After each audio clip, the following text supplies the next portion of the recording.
Assalamualaikum warahmatullahi wabarakatuh. Shalom, Om Swastiastu, Namo Buddhaya, salam kebajikan, rahayu, rahayu, rahayu untuk kita semua. Selamat datang dan selamat bergabung dalam talk show Serawung Sleman, tempat di mana masyarakat bisa menyampaikan aspirasi untuk pemerintah bisa mendengar isu-isu dan juga menyampaikan langkah konkret tentang isu yang dihadapi sesuai dengan program Bupati Harda Kiswaya dan Wakil Bupati Danang Maharsa. Pemirsa, bumi berputar tidak hanya untuk menciptakan siang dan malam, tapi juga menciptakan iklim yang juga kita rasakan. Indonesia merupakan negara tropis yang punya dua iklim, yang punya dua iklim dan juga cuaca gitu ya pemirsa, yaitu kemarau dan juga penghujan, di mana air merupakan sumber kehidupan yang menjadi perhatian khusus bagi kita terlebih saat musim kemarau. Dan bersama saya Rosdiana Fatma, pada kesempatan ini kita akan berbincang bagaimana pemerintah bisa mengatasi permasalahan air bersih di tengah musim kemarau. Bersama narasumber yang sudah hadir pada kesempatan kali ini, ada Mbak Cisha Ayu Puspitaweni ST, anggota Komisi C DPRD Kabupaten Sleman. Selamat pagi Mbak. Pagi, mungkin bisa pakai mic juga nih Mbak Cisha. Oke. Selamat pagi Mbak Fatma. Selamat pagi. Sudah terdengar nih pemirsa suara Mbak Cisha, anggota DPRD termuda Kabupaten Sleman. Iya, untuk periode ini. Untuk periode ini. Saya ucapkan selamat Mbak Cisha ya, Terima yang kasih. sudah bisa menyampaikan aspirasi masyarakat warga Sleman. Kemudian Fatma juga mau menyapa untuk Bapak Herman Budi Pramono, anggota Komisi C DPRD Kabupaten Sleman. Selamat pagi Pak Herman.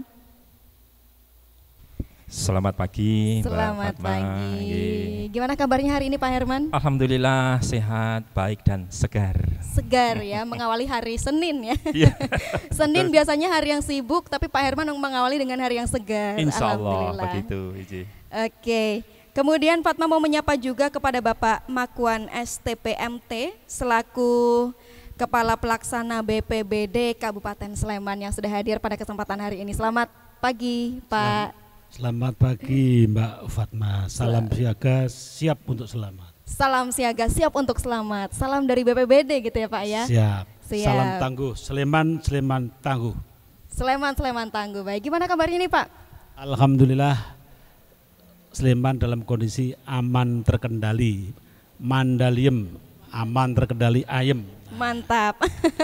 Tepuk tangannya dulu pemirsa. Dari Bapak Makwan juga kemudian Fatma mau menyapa kepada Bapak Sugeng Rianta STMM dari DLH Kabupaten Sleman selaku Sekretaris Dinas Lingkungan Hidup Kabupaten Sleman. Selamat pagi Bapak. Selamat pagi Mbak Fatma. Selamat pagi. Wah, dari wajahnya pemirsa ini kelihatan Pak Sugeng juga semangat ya untuk Alhamdulillah tetap semangat. menyapa. Tetap semangat di Senin yang sibuk ini. Terima kasih. Terima kasih. Terima kasih Pak Sugeng dan juga narasumber yang sudah hadir pada kesempatan pagi hari ini. Pemirsa, sebelum kita masuk ke pembahasan yaitu bagaimana pemerintah Sleman khususnya untuk mengatasi kekeringan dan juga mengatasi masalah air bersih yang ada di Sleman terutama di beberapa tempat yang terdampak, kita akan simak satu tayangan berikut ini. Air bersih merupakan satu di antara kebutuhan dasar, termasuk bagi warga Sleman. Tapi hingga kini masih terdapat wilayah di Sleman yang bermasalah dengan pemenuhan air bersih, diantaranya seperti yang dialami warga di Sindua di Melati. Jadi ini air yang sehari-hari buat mandi ya Mbak? Iya, ini yang biasanya pakai buat mandi. Kadang juga buat bulu, cuci, tapi kalau masak ya pakai air bersih, air galon. Oh. Kalau masak airnya juga kayak gini Mbak? Iya, sama kayak air di kamar mandi. Lebih membutuhkan usaha ekstra ya, karena kalau misalkan kena barang-barang, apalagi misalkan ember itu sering banget kena lumut. Air sungai yang meresap kemudian ditampung kemudian dibawa istilahnya tidak begitu banjir itu karena biasanya airnya bening, itu bersih. Tapi kalau itu istilahnya karena tidak layak untuk dikonsumsi. Kalau musim penghujan dan terjadi banjir, itu banyak pipa air bersih yang rusak atau hanyut banjir karena posisinya mata air itu ada di pinggiran bantaran sungai sehingga sangat rawan pada bencana banjir. Tidak semua bantaran itu ada mata airnya. Kalau ada mata air yang muncul di sisi selatan ini, kebanyakan RT-nya terlalu tinggi. Jadi tidak begitu layak dikonsumsi karena besinya itu tidak banyak. Di satu mata air yang dengan debitnya sebenarnya kalau dibanding 10-15 tahun yang lalu masih besar, sekarang ini menurun. Tetapi penggunanya semakin banyak yang kami alami. Ini adalah bencana banjir, kerusakan pipa luar biasa karena tidak bisa diselamatkan karena posisi sumber mata air dengan bantaran ini hampir menyatu. Ini yang mungkin perlu di backup kemudian kalau terjadi bencana banjir yang mengakibatkan kerusakan fasilitas jaringan air bersih di wilayah perkebunan. Pasca itu memang agak surut, ya sempat agak surut. Jadi pasca 94 itu lumayan kita agak kewalahan, kekurangan untuk air. Karena di atas kan semuanya jadi habis hutannya. Air itu yang ada di sumber bawah itu tinggi, gede. Tapi tiba-tiba ada tempat yang bawah ini mengecil, nanti sumbernya pindah, mata airnya pindah di agak atas. Yang atas agak gede. Aslinya Mas, itu bukan di mana? Bukan di permukaan. Tapi karena 94 itu kan terjadi erupsi besar di situ ketimbun. Jadi mata airnya itu di bawahnya Mas. Oh, justru di bawah. Di bawah. Cuma karena ini ketimbun, akhirnya muncul dari sela-sela batuan yang agak tinggi. Karena mungkin nyundul permukaan pasir yang cukup tebal itu kan agak berat. Kita harus berbagi. Jadi nggak setiap saat itu harus bisa ngalir enggak. Tapi jam sekarang ya gantian lah. Karena contoh mereka mengalirkannya kan ini pakai gravitasi. Dan kebetulan sumbernya itu berada di permukaan pasir. Ada yang beberapa itu yang tertanam di pasir. Jadi kalau pas ada banjir, setiap tahun pasti ada perbaikan.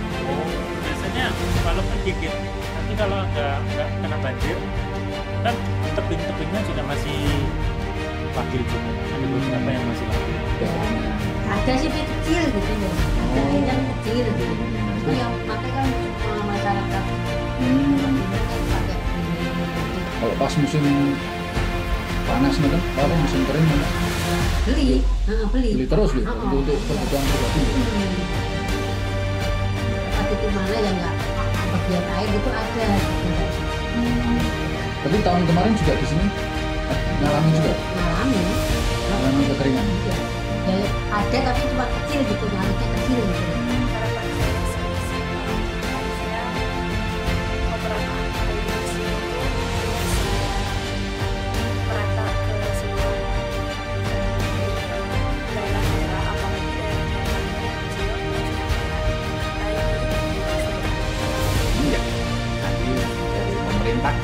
Membackup kebutuhan air tatkala terjadi bencana. Baik pemirsa, kita kembali dalam talk show Serawung Sleman. Sudah kita saksikan, sudah kita simak barusan video tayangan yang beberapa masyarakat juga menceritakan gimana kondisi air di wilayah mereka. Mulai dari bencana, dari kekeringan, bencana alam, juga iklim juga mempengaruhi kualitas air dan juga kapasitas air yang masuk yang mengalir di wilayahnya masing-masing. Dan pemirsa, kita akan simak beberapa tanggapan dari narasumber yang sudah kita hadirkan pada hari ini. Fatma ingin mendengar mungkin dari Bapak Herman di sebelah sana dulu nggih. Monggo silakan Bapak Herman untuk menanggapi video tayangan tadi. Baik, terima kasih. Terkait dengan air bersih untuk kepentingan masyarakat, Kalau saya lebih memandang bagaimana kita itu menjadi warga ataupun tokoh masyarakat itu yang visioner. Artinya bagaimana permasalahan air bersih di wilayah Kabupaten Sleman, kalau kita melihat topografi dari Kabupaten Sleman itu sebenarnya potensi bencana air bersih itu sebenarnya kecil. Tetapi dikalau tidak ada regulasi ataupun kebijakan-kebijakan dari pemerintah daerah terkait dengan pengelolaan ataupun perkembangan wilayah, artinya akan menjadi embrio permasalahan di ketersediaan air bersih. Jadi air bersih itu menyangkut dari ketersediaan dan kualitas. Ya, kalau kita melihat tayangan tadi itu bicara di soal kualitas.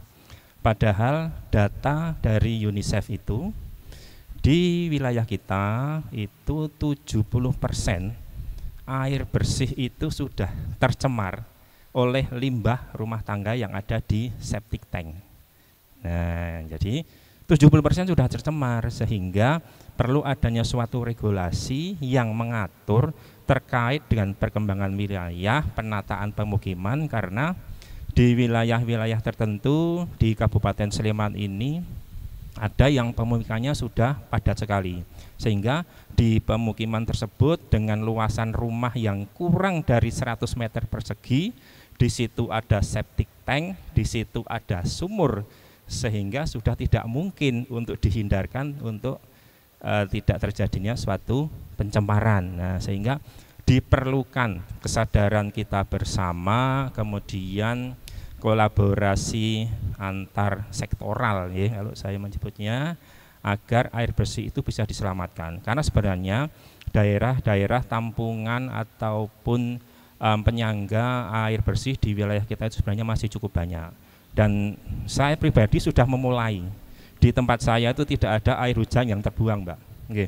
Jadi saya punya bekas sumur tua begitu, itu tidak dipakai, sehingga air hujan yang ada di rumah saya masukkan di situ semua, sehingga begitu air hujan semakin banyak, otomatis insya Allah tampungan air di rumah saya dan sekitarnya itu juga akan menjadi semakin bertambah. Yang kedua, hampir 50% lebih, ya itu dari data yang saya terima, itu juga air sungai banyak yang tercemar. Dan air sungai yang tercemar itu disebabkan karena dari sektor-sektor industri, dan yang paling sulit sekarang adalah dari sektor rumah tangga.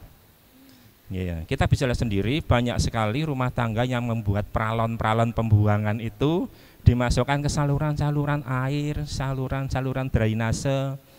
Kalau kita mau lihat yang mudah saja, kalau pas selokan Mataram itu dimatikan, itu kelihatan peralonnya banyak sekali. Nah, kita bisa lihat di situ, semakin banyak pemukiman otomatis resiko pencemaran akan semakin banyak, dan itu nantinya di saat semuanya sudah tercemar kita akan sulit untuk bisa mengatasi itu, Mbak. Yeah. Baik Pak Herman, mungkin mumpung mic-nya masih di Pak Herman ya. Soal regulasi yang mungkin bisa dari Pak Herman sebagai Komisi C dan juga Pak Herman dulu juga pemirsa pernah menjabat sebagai lurah gitu ya. Jadi lebih dekat dengan masyarakat, lebih dekat dengan warga. Kira-kira regulasi apa nih Pak yang bisa untuk mengatasi permasalahan air ini? Ya, baik, terima kasih. Kalau dulu sewaktu saya masih menjabat sebagai lurah, saya membatasi untuk pembangunan perumahan agar dibangun di bawah luasan 1 hektar. Kemudian saya juga sering terjun ke bawah ke masyarakat, jikalau masyarakat ada yang melakukan pembangunan rumah, agar benar-benar dicek gitu, jarak antara septic tank dengan sumur. Mungkin bisa jadi di rumahnya sendiri septic tank dengan sumur sudah jauh, tapi dengan tetangganya kan tidak tahu. Nah, sehingga perlu koordinasi dengan tetangga sekitar sehingga jaraknya tersebut benar-benar ideal, begitu Mbak. Baik, mungkin itu dulu Pak Herman. Kita akan simak juga tanggapan dari Pak Sugeng. Kita bergeser ya Pak Herman ke Pak Sugeng dari Sekretaris Dinas Lingkungan Hidup menanggapi video yang sudah kita tayangkan tadi. Bagaimana Pak? Baik, terima kasih. Jadi memang benar apa yang kami simak di tayangan tadi. Kalau kita menyimak dari laporan dokumen informasi kinerja pengelolaan lingkungan hidup tahun 2024, isu prioritas atau isu lingkungan yang muncul ini masih menjadi isu. Jadi kalau kita urutkan, yang isu yang pertama ini masih diduduki oleh isu masalah sampah, kemudian yang kedua ini alih fungsi lahan, kemudian yang ketiga dan keempat ini adalah terkait dengan air. Itu yang keempat ini adalah yang ketiga ini adalah terkait dengan kualitasnya, kemudian yang keempat ini adalah terkait dengan kuantitasnya. Jadi kualitas dan kuantitas air ini masih menduduki isu prioritas lingkungan. Kemudian baru yang terakhir tadi Mbak Fatma nyampaikan terkait dengan iklim, perubahan iklim yang berdampak pada lingkungan. Kalau kita lihat sekarang ini iklim kita sudah tidak tertata lagi Mbak ini. Baik, jadi terkait dengan air, ya jadi dari sisi kualitas kita memang dari beberapa pemantauan atau pengawasan yang kami lakukan, banyak kita jumpai kualitas air yang tidak memenuhi standar baku mutu. Kemudian dari sisi kuantitasnya kita juga menyimak bahwa pada saat-saat tertentu, utamanya kita rasakan pada saat musim kemarau. Ini dari sekalangan masyarakat, saudara-saudara kita sudah merasakan bahwa ketika musim kemarau tiba, ini penurunan muka air tanah sudah dirasakan. Itu yang dirasakan oleh masyarakat. Seperti itu Mbak. Baik, Pak Sugeng, Fatma mau tanya nih Pak Sugeng, kalau dari tayangan tadi ada beberapa wilayah yang mata airnya, sumber mata airnya tertutup abu vulkanik dari Merapi dan juga pasir-pasir gitu. Bagaimana dari DLH menyikapi hal itu? Mungkin bisa menyediakan mata air, bisa mengoptimalkan mata air yang ada di masyarakat gitu Pak?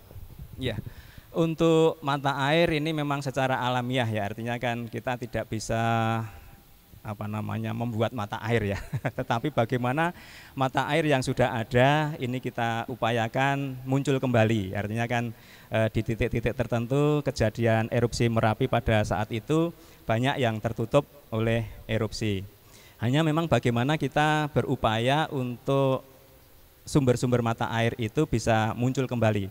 Nah, inilah tantangan kita bersama, bagaimana kita melakukan konservasi yang ada di bagian atas sana dengan upaya penghijauan dan reboisasi. Artinya penghutanan kembali atau menghijaukan kembali dengan beberapa tanaman konservasi yang ada di wilayah atas. Ini harapannya dengan penanaman itu nanti akan muncul mata air yang kemarin tertutup dan harapannya juga muncul mata air baru. Itu. Baik, terima kasih Pak Sugeng. Kita bergeser ke Mbak Cisha. Bagaimana Mbak Cisha menanggapi video yang sudah kita tayangkan tadi bersama? Terima kasih Mbak Fatma.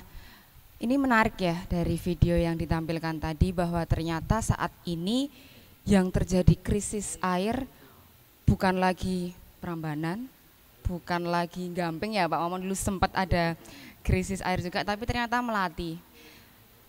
Melati ini dilihat dari videonya terkait dengan betul yang disampaikan oleh Pak Sugeng bahwa ini terkait dengan kualitas airnya.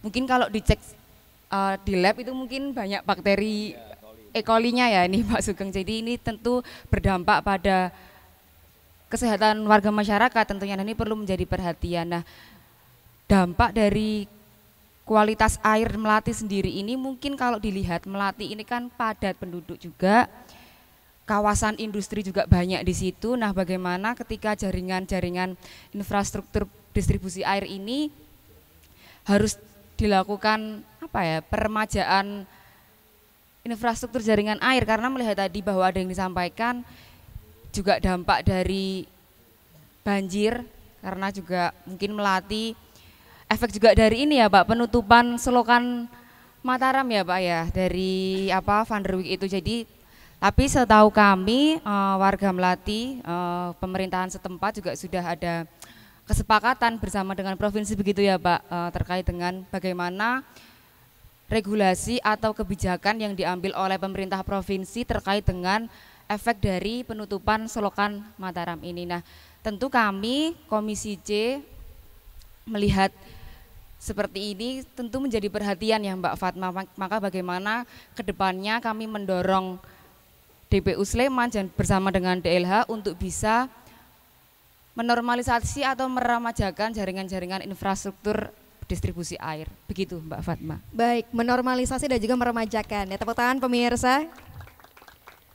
sejalan dengan harapan masyarakat yang tadi sudah ditayangkan di video gitu ya, pemerataan air dan juga peremajaan air. Kemudian pemirsa, kita bergeser ke Pak Makwan sebagai dari pihak BPBD. Bagaimana Pak Makwan melihat tanggapan yang sudah kita tayangkan tadi? Iya, terima kasih Mbak Fatma. Bapak Ibu sekalian, teman-teman, hari ini kita bisa lihat air mengalir begitu. Gak tahu 10 tahun, 15 tahun ke depan akankah kita bisa melihat itu lagi. Kalau tayangan tadi, ibu-ibu masih membuka keran itu bisa milih airnya. Saya nggak tahu 10-15 tahun ke depan akankah itu bisa dilakukan.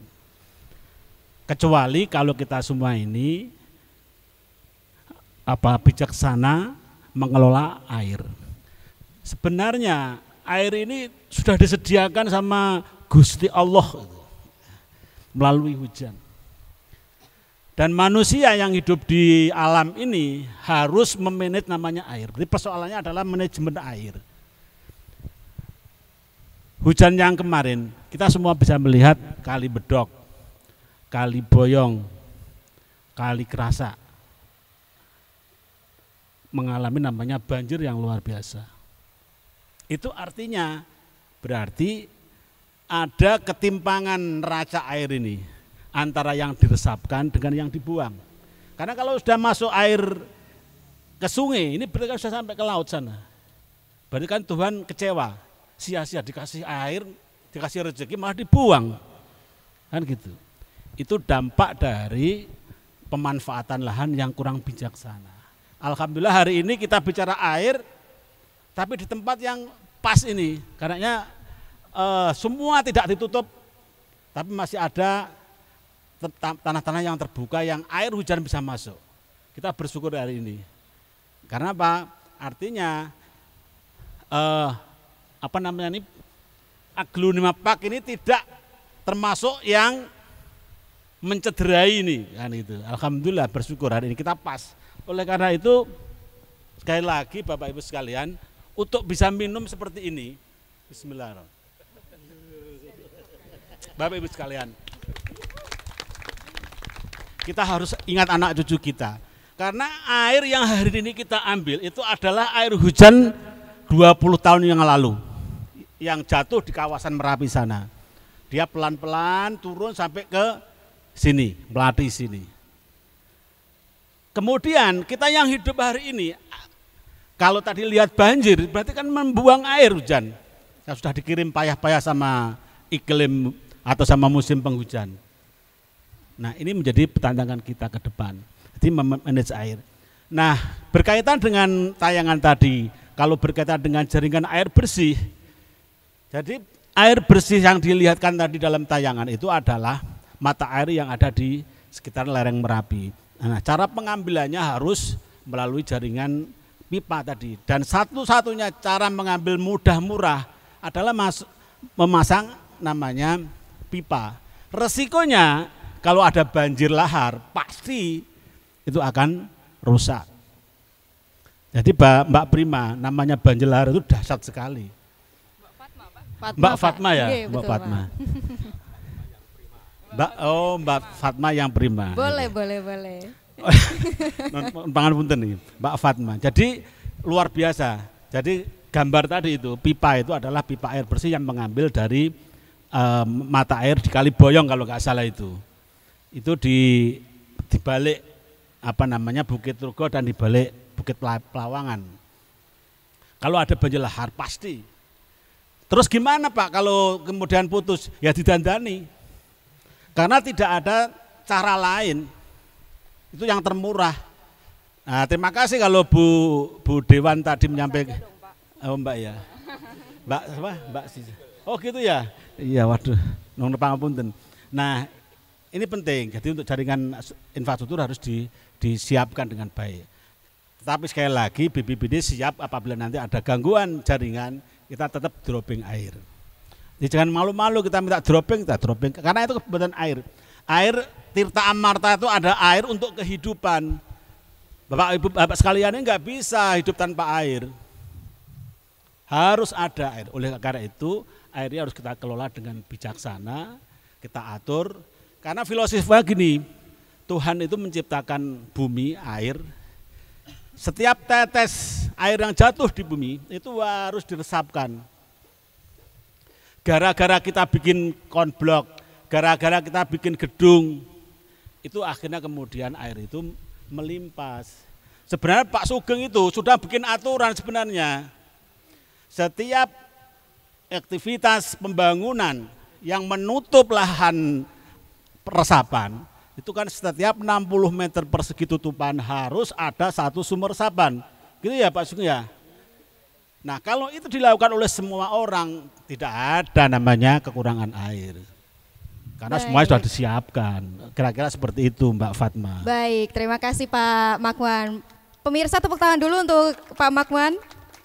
Dan juga tentunya narasumber yang hadir pada kesempatan hari ini. Pak Makwan, kalau dari tayangan tadi ada beberapa yang memang air itu tidak merata gitu pemeliharaannya atau subsidinya. Dari BPBD sendiri mungkin tahun lalu melihat tahun lalu yang kemaraunya juga cukup panjang, juga sempat ada pemeliharaan penutupan selokan Mataram dan juga Van der Wijk seperti yang disampaikan Mbak Cisha tadi. Gimana? Apakah yang sudah dilakukan dari BPBD untuk tahun lalu, Pak Makwan? Baik, Mbak Fatma. Jadi kasus per kasusnya memang beda. 2023, 2024 kasus dropping air di Minggir, Moyudan, memang aneh. Di Sleman itu memang aneh. Wong Sendang Agung, jenenge Sendang Agung, kok dropping air. Sumber Sari, dropping air. Aneh memang. Jadi luar biasa Bapak Ibu sekalian. Jadi kasus Minggir, Moyudan dan sebagainya itu berkaitan kekurangan air karena persoalan ini, penutupan selokan Mataram. Kenapa ditutup? Karena harus dilakukan pemeliharaan. Banyak titik-titik yang mengalami kerusakan. Selama pemeliharaan ini efeknya adalah satu, kebutuhan air bersih orang Minggir, Moyudan menjadi terganggu. Karena apa? Karena teman-teman Minggir, saudara kita yang di Minggir ini, Bu Dewan dan Pak Dewan ini, bahwa Minggir itu secara geologis tanahnya itu porus, bablas, air kalau hujan itu bablas. Tidak ada lapisan kedap air. Maka andalannya masyarakat adalah dari selokan Mataram. Selokan Mataram airnya dipakai untuk ngelep. Ngelep tahu ya? Ngelep, maksudnya mengairi sawah. Nah, air sawah itu kemudian meresap di air sumur, di sumurnya penduduk. Baru kemudian diambil. Jadi disaring secara alamiah. Untungnya Kali Progo itu airnya tidak banyak mengalami kontaminasi.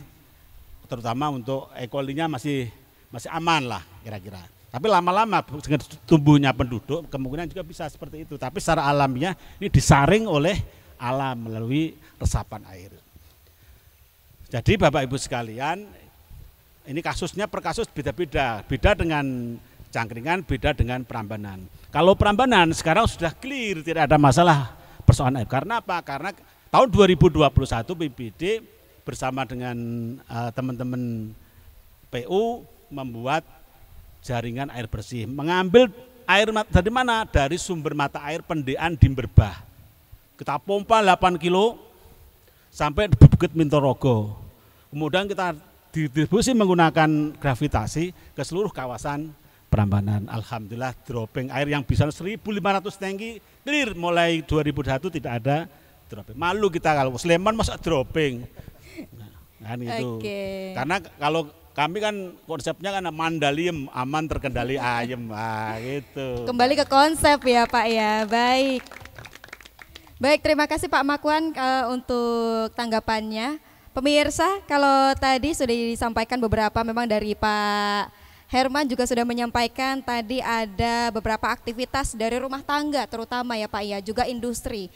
Kemudian Fatma jadi punya pertanyaan nih untuk Pak Sugeng, bagaimana DLH menindaklanjuti aktivitas yang berpotensi merusak sumber mata air seperti alih fungsi lahan dan limbah rumah tangga itu tadi Pak? Baik, yang pertama terkait dengan kegiatan rumah tangga. kegiatan rumah tangga memang punya kontribusi yang luar biasa terhadap penurunan kualitas ya, dari sisi kualitas air, sehingga langkah kami dari Dinas Lingkungan Hidup bagaimana perbaikan sanitasi di masing-masing rumah tinggal.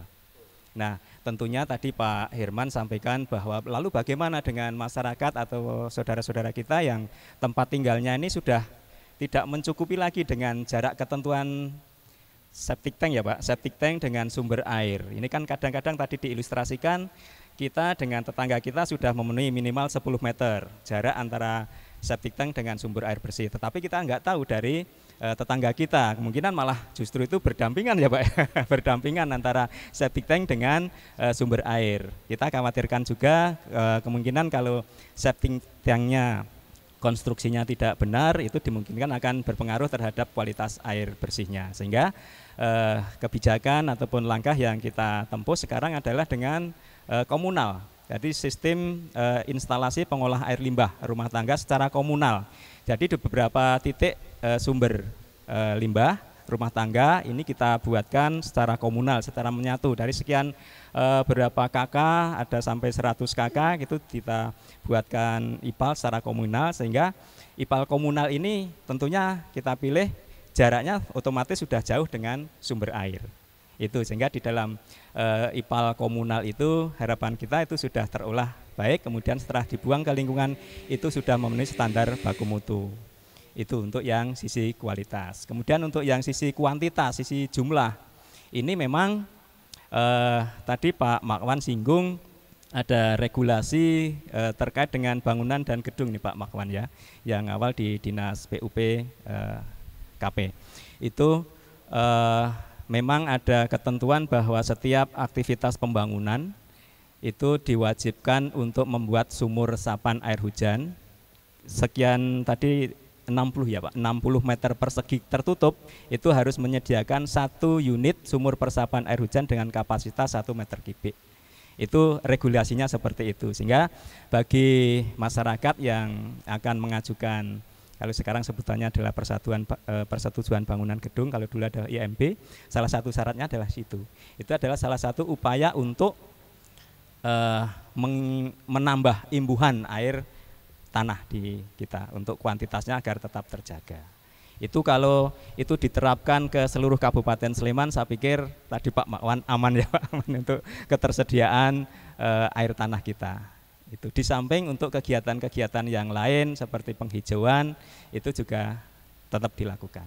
Begitu Mbak Fatma. Baik, untuk saat ini apakah sudah ada rencana-rencana atau tindak-tindakan yang sudah terrealisasi gitu Pak? Bagaimana realisasinya dari kebijakan yang dari DLH lakukan tadi Pak? Ya, untuk yang kualitas air kita sudah banyak IPAL komunal, kita sudah banyak bangun, terutama yang di permukiman padat penduduk kita sudah bangun, jumlahnya sudah cukup banyak. Kemudian yang secara kawasan kita juga sudah bangun, ada di Nologaten kita IPAL secara kawasan, kemudian ada di IPAL kawasan yang ada di Merbah. Jadi itu harapan kita tetap mempertahankan kualitas air tanah kita agar nanti di lingkungan kita tadi Mbak Cisa sampaikan bakteri coli yang sekarang ini menjadi tantangan kita, karena sebutannya air bersih tetapi setelah kita uji ternyata masih ada kandungan bakteri colinya. Itu. Jadi untuk yang kualitas seperti itu implementasinya sudah kita lakukan, dan setiap tahun kita tetap karena dari sisi kapasitas untuk yang IPAL kawasan perkotaan di Nologaten ini belum maksimal, artinya masih bisa yang terjangkau jaringannya masih bisa menyambung ke IPAL kawasan itu. Kemudian satu lagi untuk yang sisi kuantitas, sebenarnya tadi yang air hujan ini harapannya akan terserap ke dalam tanah, tidak langsung mungkin dari sisi drainasenya bagus langsung lari ke sungai. Harapannya kita tidak ingin seperti itu. Jaringan drainase yang dibangun harus berkonsep lingkungan. Artinya pada jarak-jarak tertentu harus disediakan resapan, sehingga tidak serta-merta langsung lari ke sungai, tetapi pada titik-titik tertentu dikombinasi dengan sumur resapan. Itu kemudian Satu lagi ada inovasi yang barangkali ini tidak banyak diketahui, pemanenan air hujan. Jadi air hujan ini di samping diresapkan air tanah, kita juga ditampung ke instalasi penampungan air hujan. Kita sebut dengan IPA. Ini di rumah-rumah titik-titik tertentu sudah dibangun, sudah dibuat sebagai percontohan. Harapannya itu bisa dimanfaatkan ketika nanti menghadapi musim kemarau, kelangkaan air itu bisa dimanfaatkan. Itu secara fisiknya seperti itu, Mbak Fatma. Baik, terima kasih Pak Sugeng. Kemudian pemirsa, sesaat lagi kita akan kembali melanjutkan untuk obrolan kita yang ternyata masih banyak yang perlu dikulik soal mitigasi air ya Mbak Cisha dan juga Pak Herman, Pak Sugeng juga Pak Makwan. Tapi sebelum itu kita akan simak dan juga jeda terlebih dahulu. Tayangan berikut ini kita akan segera kembali pemirsa.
pemirsa, kita kembali lagi dalam talk show Serawung Sleman. Kita membahas mengenai mitigasi air bersih yang ada di kawasan Kabupaten Sleman. Pemirsa, sebelum kita masuk ke sesi pertanyaan, Fatma masih ada pertanyaan lagi nih buat Pak Sugeng sepertinya dari DLH.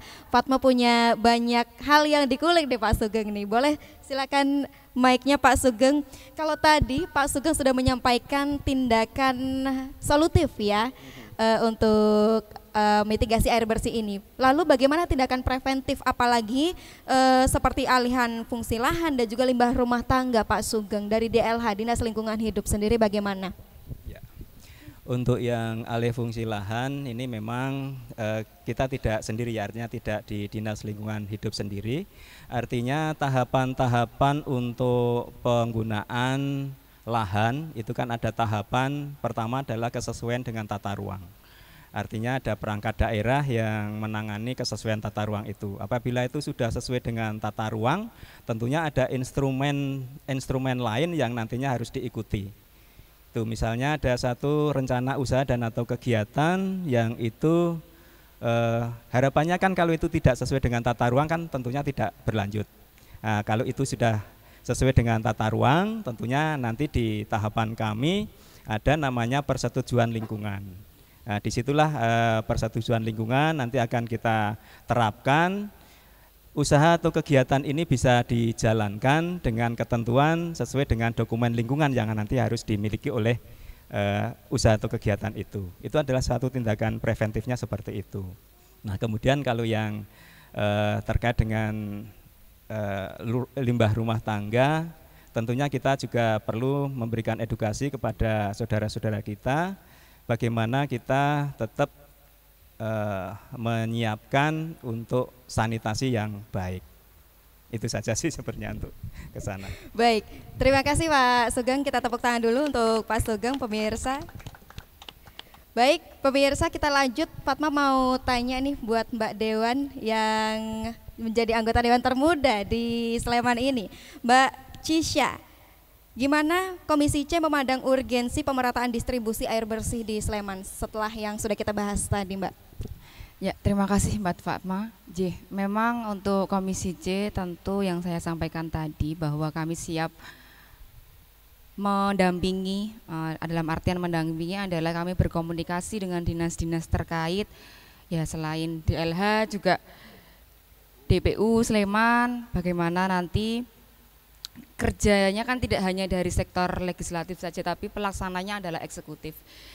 Jadi ya memang air ini kan dasar kebutuhan kita sebagai manusia ya, hajat hidup orang banyak tentunya yang berdampak langsung kepada kualitas hidup dan kesehatan gitu. Tapi ya itu tadi, bagaimana kita meningkatkan juga kesadaran warga masyarakat untuk bersama-sama menjaga sumber air ini, karena sering kita temui ya Pak Makwan, mungkin drainase itu seringkali yang harusnya resapan hujan tapi seringkali bergabung dengan limbah rumah tangga ya Pak. Jadi ya ini memang perlu penguatan regulasi dan juga mengedukasi warga masyarakat bagaimana kita turut menjaga sumber air kita. Dan terlebih faktor kualitas air ini kan selain faktor kualitas dan kuantitas air ini kan selain faktor musim juga, ya kalau faktor musim kita tidak bisa merencanakan ya Pak, tapi yang bisa kita langkahkan adalah terkait dengan ya faktor padat penduduk dan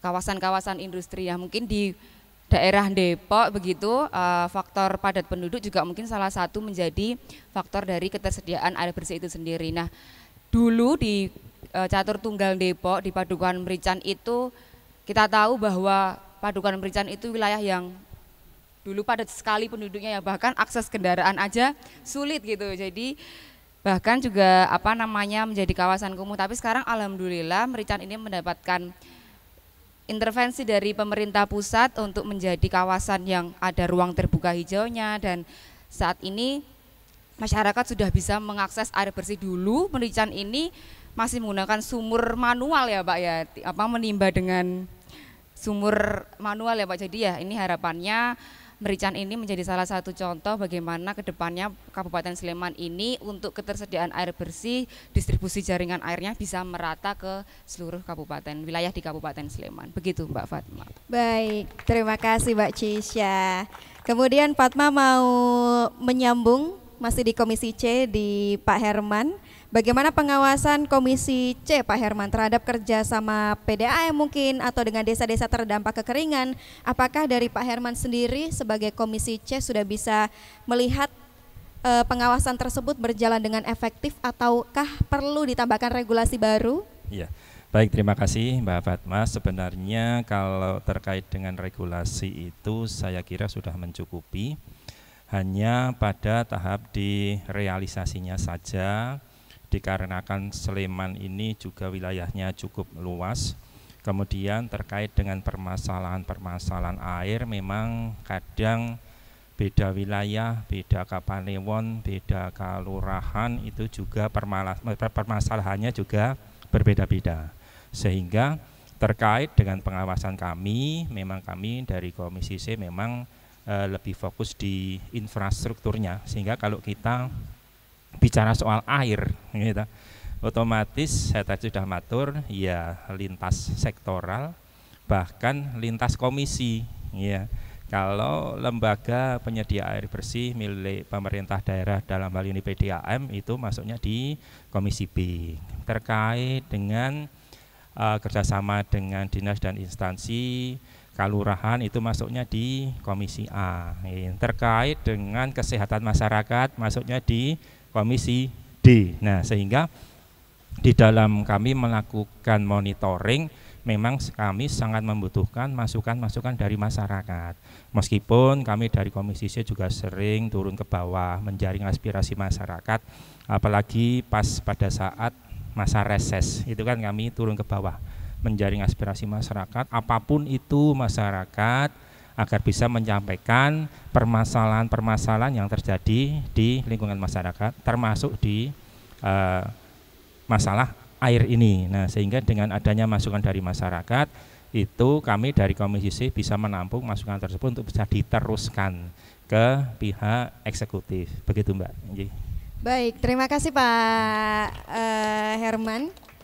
Baik, Pak Herman tadi menyinggung ini ya, apa namanya, lintas komisi. Iya. Dan tentunya lintas komisi juga pasti melaksanakan program-programnya masing-masing. Kalau dari lintas komisi sudah dikoordinasikan dan juga sudah melaksanakan gitu ya, bagaimana programnya.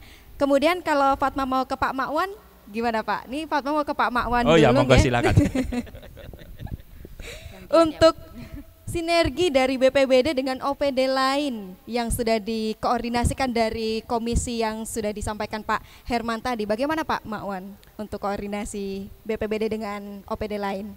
Iya Mbak Fatma, jadi memang BPBD itu salah satu tugasnya adalah mengkoordinasi pada saat seperti ini, kondisi tidak ada bencana. Nah, berkaitan dengan air, satu hal yang mari kita bersama-sama. Nih, sebenarnya Sleman itu sudah punya namanya embung, banyak sekali embungnya, 105 atau berapa. Tapi persoalannya adalah embung yang kita andalkan menjadi salah satu tampungan air yang kemudian kita resapkan, itu sekarang kondisinya mengkhawatirkan gitu Pak. Sederhana lah, kita punya embung Senja itu loh, di Mlati itu kondisinya kan tidak fungsional, penuh dengan sedimen, betul ya? Nah, karena apa? Karena saya tuh pernah dropping air ke embung Senja itu, karena pelaksana acara kegiatan minta dukungan air bersih.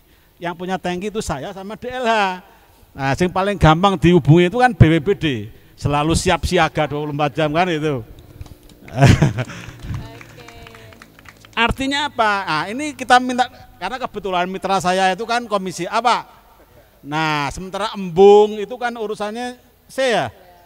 Nah, saya minta nih sekalian titip nih, anggaran nih komisi apa untuk embung mengerukan sedimen ini perlu diperbanyak ini. Itu sangat serius. Ini adik-adik kita ini nanti nggak bisa melihat air mengalir itu kan. 10 tahun yang akan datang. Kalau saya kan sudah nggak lama lagi kan gitu. Oleh karena ini penting sekali lagi ini penting ini kesadaran itu. Jadi sekali lagi Bapak Ibu sekalian, teman-teman, tolong mari kita gelorakan ini untuk menangkap air hujan. Salah satunya embung. Sing alat tangkapnya ra iso nangkap mergo penuh sedimen. Itu jadi problem. Kemudian masyarakat kehilangan kesempatan untuk mengelola menjadi wisata. Kan keren loh itu wisata air itu. Coba bayangkan kalau semua bisa berfungsi normal, tapi keterbatasan anggaran. Nah ini Bapak Ibu Dewan ini yang mendorong. Kemudian satu lagi memang edukasi bersama ini. Terima kasih dari Pak Herman tadi, nyontoni apik gitu loh. Mulai dari Dewan ini, nampung air hujan. Pokoknya setiap orang yang punya rumah tidak boleh air yang jatuh di rumah itu keluar. Dampaknya apa? Sampai lihatlah jalan Kaliurang ketika hujan, apa yang terjadi? Jadi sungai dia. Kenapa jadi sungai? Karena semua kiwatengen yang rumah yang ada itu tidak mau meresapkan air. Kemudian yang terjadi apa? Pralone digedheke dilebokke di jalan Kaliurang. Ah, Kaliurang sing magep-magep kan kebanjiran dia kan. Ini menjadi problem. Kesadaran bersama ini harus ada gerakan bersama ini mulai kegiatan Serawung Sleman ini. Menjadi kesadaran bersama, menjadi media kampanye ini. Terima kasih Populi, ini luar biasa idenya. Karena besok bencana yang terbesar, yang paling berat itu adalah kekurangan air. Kalau Merapi menurut saya lebih mudah dan tidak setiap hari. Tapi kalau air itu dibutuhkan tiap hari, kalau nggak ada air, saya itu sampai berpikir gini Pak Herman. Masyarakat di bawah ini kekurangan air, minta dropping, sementara sana itu habis, mau dropping pakai apa? Ayo, narasi pikir sekarang teman-teman sekalian. Baik. Gitu Mbak Fatma, yang kita kegelisahan saya itu justru bencana air. Kokean banyu yo rape, kekurangan banyu apa meneh, kan itu. Ini menjadi penting. Baik, terima kasih Pak Makwan. Tepuk tangan untuk Pak Makwan dan juga narasumber yang lain pemirsa. Dari Pak Makwan tadi sinerginya yaitu salah satunya dengan mengelola embung lagi gitu ya bersama Komisi C dan juga DLH juga dan yang lainnya. Ada mitra juga dengan Komisi A. Dan pemirsa kita buka dulu untuk pertanyaan kepada audiens yang sudah bergabung di sini. Silakan yang sudah ada pertanyaan boleh angkat tangan. Wah, siapa dulu nih Pak? Yang deket dulu mungkin ya. Boleh perkenalkan dulu Pak.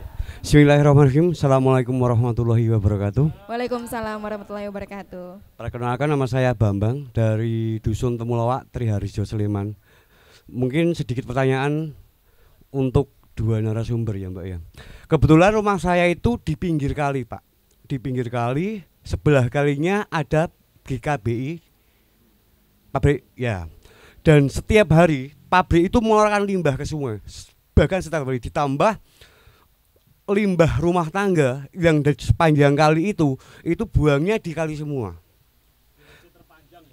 Betul Pak. Dan waktu itu ada wacana dari pihak DLH atau dari mana mau dibikinkan saluran IPAL yang tembusnya di sebelah selatan PC GKBI. Sampai sekarang belum terrealisasi. Itu bukan pertanyaan saya Pak. Pertanyaan yang lebih penting, bagaimana mengedukasi rumah-rumah yang di sepanjang kali itu untuk tidak buang spal air kotor rumah tangga itu di kali. Karena waktu kecil itu kali itu jadi betul golek wader, gogoi urang. Sekarang di gogoi urang entuke mung softtek, entuke pempes. Begitu Pak Makwan ya. Terus yang untuk Pak Sugeng gini Pak, sebagian besar di Temulawak itu nggak punya spal, tapi di pinggir kali saya pernah dibuatkan spal itu tahun berapa waktu anak saya itu masih kecil, itu buat 7 kakak dan nggak muat lambungannya, akhirnya dipecah lagi, dibikin dari 5 rumah tangga itu dibikinkan pipa, masuknya juga ke kali. Terus tempat saya yang untuk 2 rumah itu kalau pas terjadi air hujan campur spal itu ada luapan masuknya ke kali, Pak. Solusinya bagaimana, Pak Sugeng? Monggo. Demikian Mbak Fatma. Assalamualaikum warahmatullahi wabarakatuh. Waalaikumsalam warahmatullahi wabarakatuh. Menarik sekali pemirsa, tepuk tangan terlebih dahulu. Oke, langsung saja untuk ke jawaban ya, mungkin dari Pak Makwan atau Pak Sugeng dulu.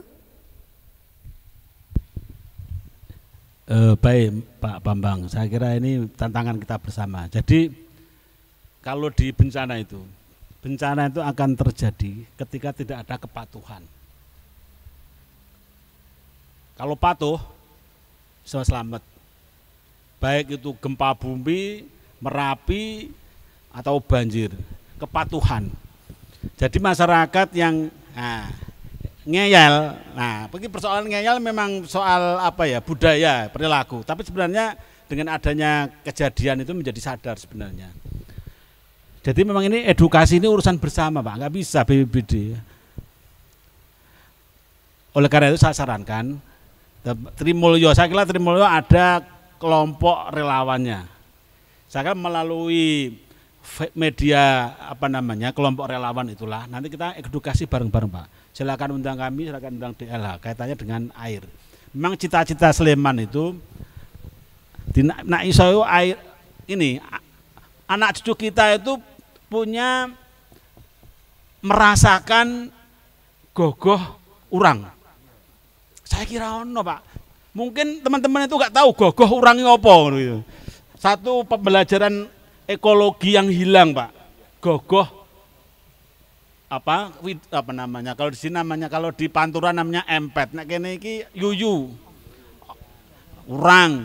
Kali ono urangi, saiki gak ono golek urangi. Garek patung urdang. Itu, Pak. Salah satu tanda bahwa ekologi kita ini sudah rusak, Pak. Nah, kalau urusan GKBI ada limbahnya di situ untuk masyarakat. Nah, ini kalau masyarakat bisa melalui media forum RT, forum RW, Dasawisma. Nah, ini kita masuknya di situ, Pak. Kita ajarin. Nah, soal nanti Pak Sugeng itu soal SPAL itu. Ini sekali lagi mari kita ini urusan bersama. Kalau BPBD sebenarnya urusannya tidak di situ, Pak. Kalau BPBD urusan air tenggorokan, Pak. Kalau air tenggorokan hari ini minta saya kirim, Pak. Tapi kalau nggon edukasi ini butuh waktu lama, butuh mitra. Jadi kalau BPBD itu sebenarnya air bersih itu urusan tenggorokan wong apa bukan hewan. Pasti saya kirim, Pak.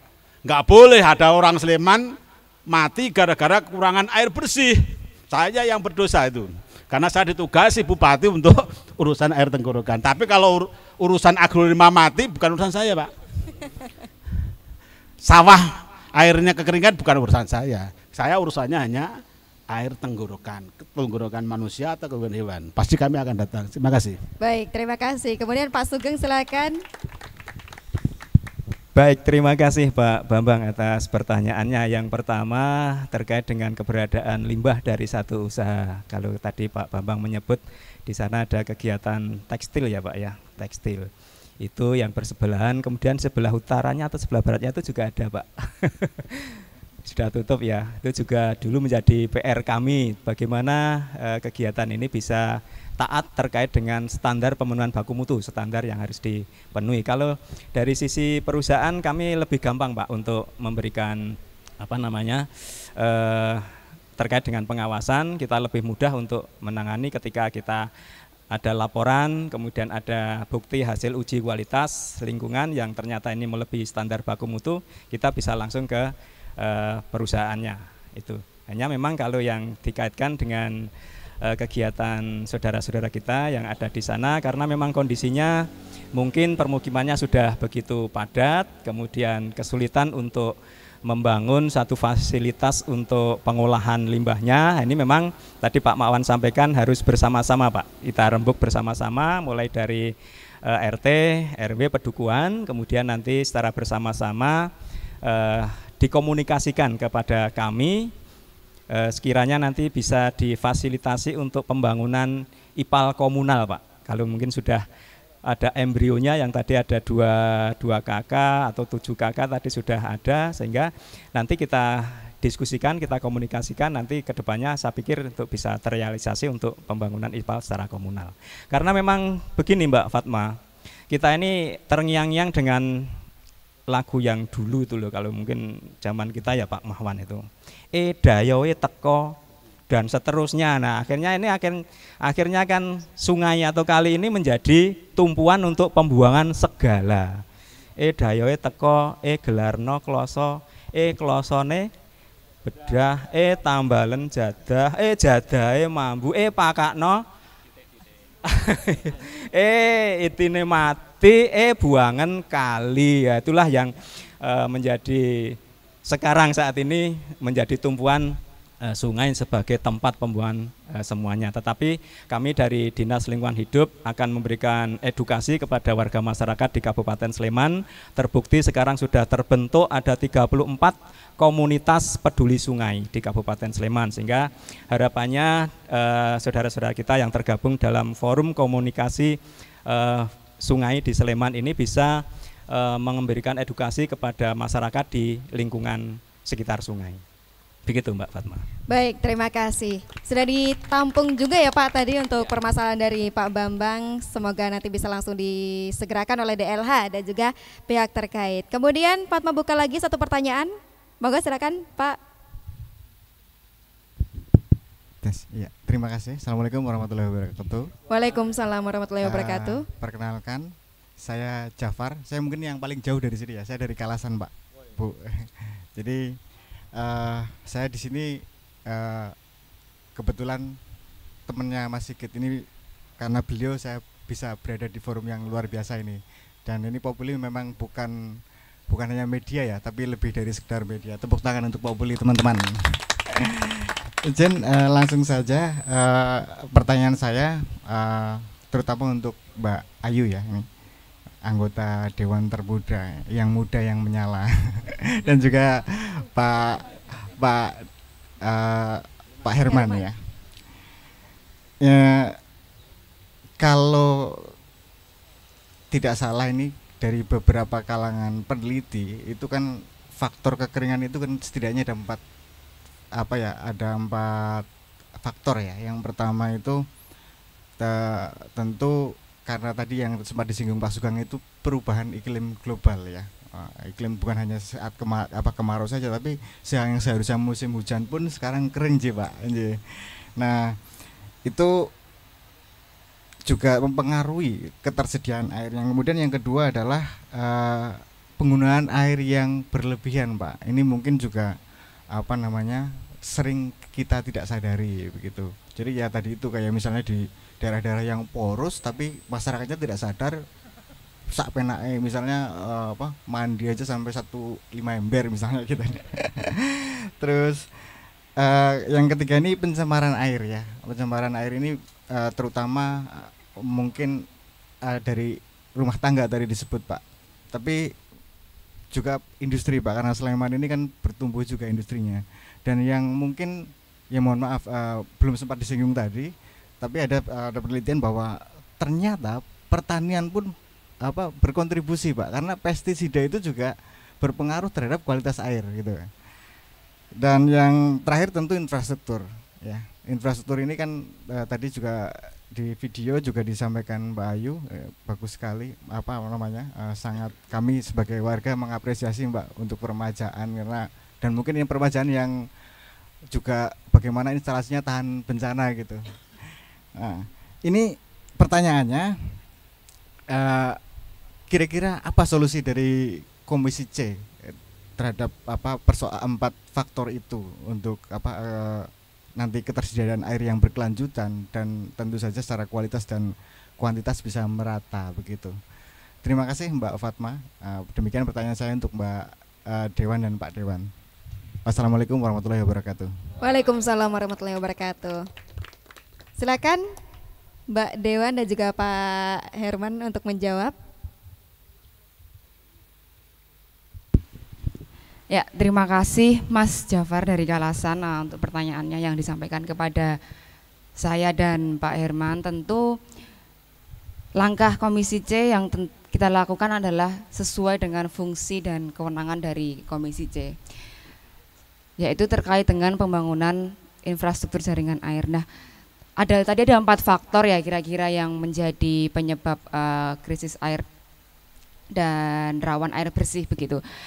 Mungkin yang bisa kami lakukan selain kami mendorong dinas terkait terlebih khusus kepada DPU Sleman untuk bagaimana melakukan yang mungkin yang perlu harus diperbaiki, jaringan infrastruktur airnya segeralah untuk diperbaiki dengan menggunakan anggaran yang ada. Memang sekarang anggaran itu ada serba terbatas gitu karena ada efisiensi anggaran, tapi bagaimana kita melihat prioritas anggaran bahwa kebutuhan air bersih ini adalah hajat hidup orang banyak begitu. Jadi kami juga sempat sudah melakukan rapat dengan Dinas PU bahwa untuk anggaran perubahan di tahun 2025 ini fokuskan untuk hajat hidup orang banyak yang sesuai dengan visi misi dari Bupati Sleman dan Wakil Bupati Sleman yang terpilih pada saat ini.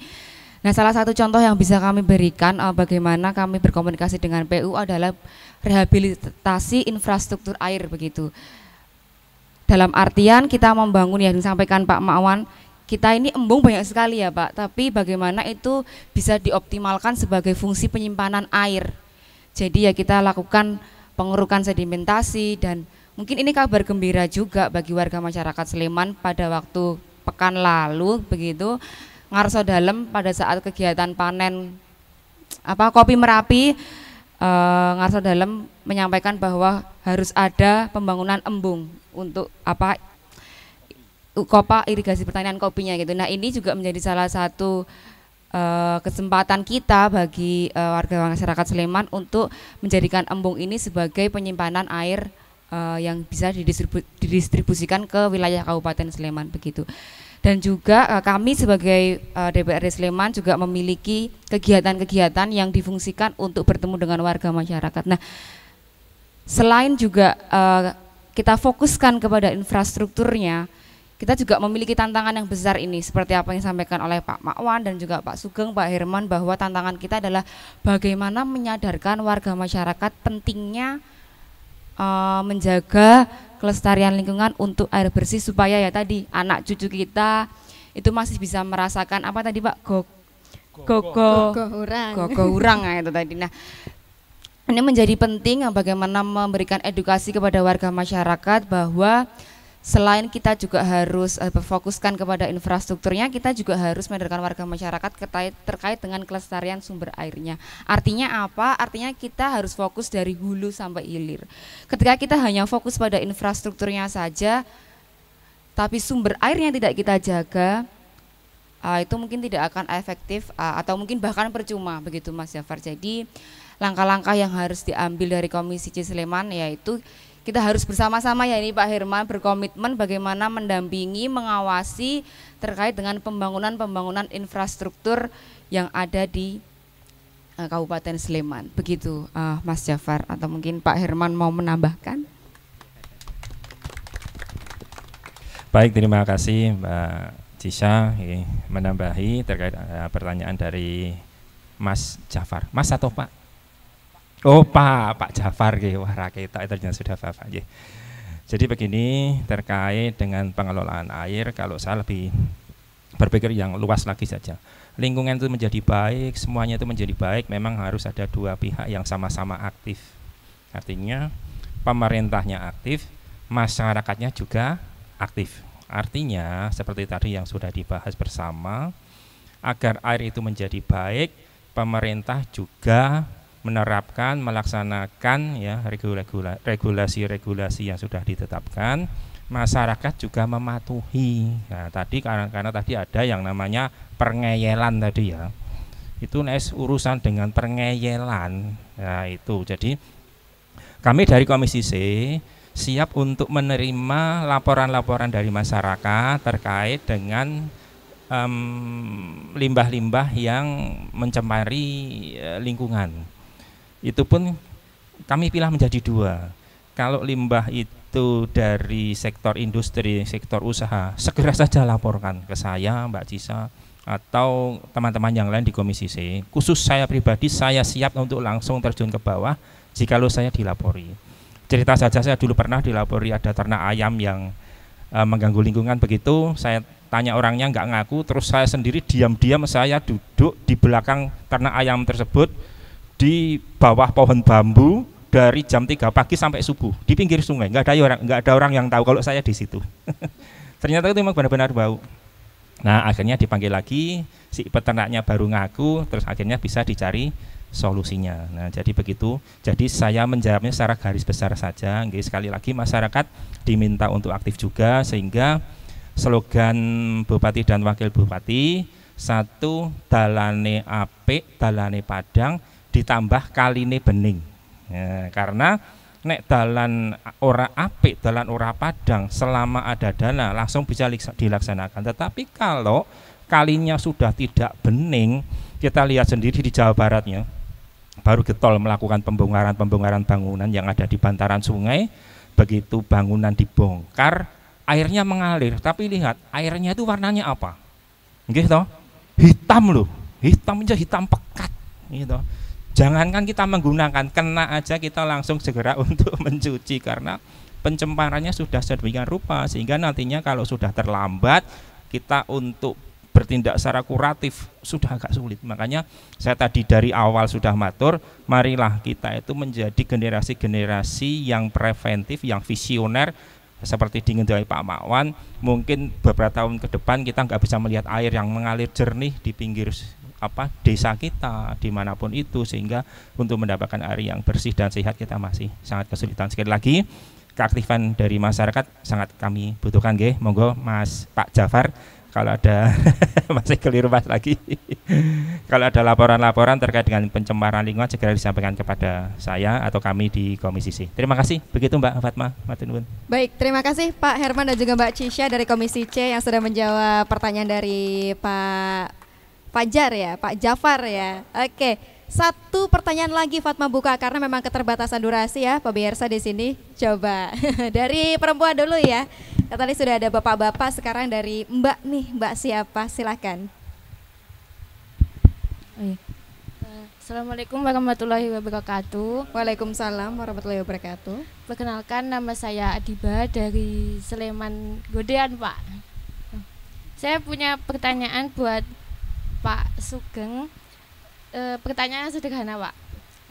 Bagaimana Dinas Lingkungan Hidup mengontrol aktivitas galian C dan pengambilan air tanah besar-besaran yang itu tuh berdampak ke warga sekitar? Begitu, Pak. Terima kasih. Baik, silakan Pak Sugeng. Baik, terima kasih Mbak Adiba. Terkait dengan kegiatan tambang, ini menyangkut kewenangan Mbak Fatma. Jadi kegiatan tambang ini kewenangannya ada di pemerintah DIY. Jadi Sleman dalam artian kabupaten kota tidak memiliki kewenangan dalam rangka kegiatan tambang, termasuk golongan-golongan C. Memang marak sekali kalau kita melihat kegiatan tambang golongan C itu, tetapi kita terbatas pada kewenangan ya. Kita hanya sebatas pada menerima laporan, kemudian nanti akan kita koordinasikan bersama dengan pemerintah di DIY. Itu mohon maaf kalau ini jawabannya tidak memuaskan untuk, karena kembali pada kewenangan yang harus kita itu, karena kewenangan tambang kemudian hutan itu berada di DIY. Ini kemudian yang kedua tadi apa saya lupa.